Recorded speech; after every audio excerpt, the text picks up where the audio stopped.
From Reefer Madness to Grateful Dead concerts to a group of San Rafael High School students starting what has become the nation's unofficial marijuana smoking holiday. Weed has been a part of our culture for decades, but it wasn't until Washington and Colorado voted in 2012 to legalize recreational use that members of Congress really started trying to figure out how to address the disparity between state and federal laws. Today, 66% of the American public supports legalizing recreational marijuana use, but that hasn't fully translated into medical or recreational bills gaining enough traction in Congress to become law. Now is the time for us to move forward. We have a bipartisan Cannabis Caucus.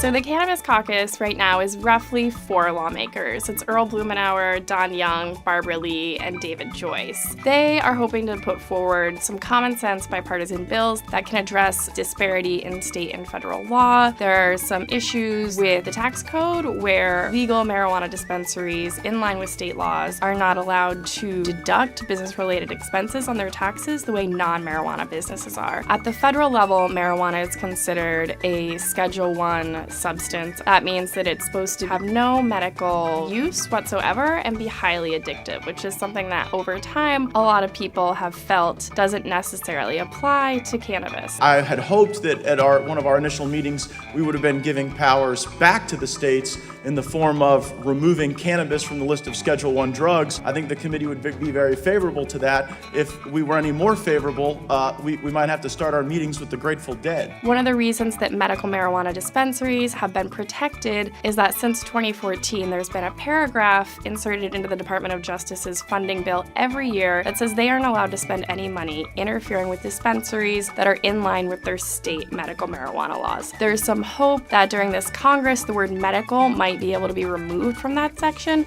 and so that would provide some protections from recreational or adult use dispensaries as well. There's also some incentive for more left-leaning Democrats to try to advance legislation that would legalize marijuana. You ever smoked? I have. Okay. I inhaled. I did inhale.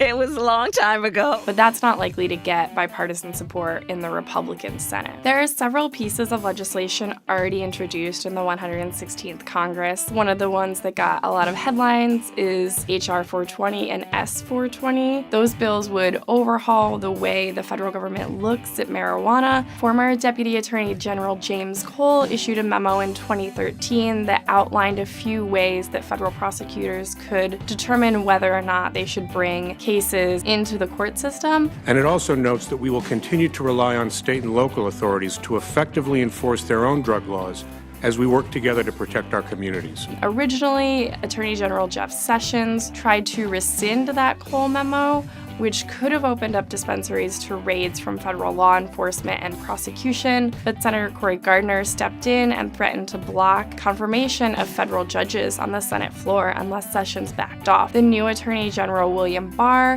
has said that he doesn't plan to change guidance on the Cole memo at all, but that he really wants Congress to try to get some uniformity between these state and federal laws. Former Republican House Speaker John Boehner is one of the more recent GOP converts to marijuana legalization efforts. He's obviously well known for smoking cigarettes, but so far he has not said that he has ever actually smoked and inhaled marijuana.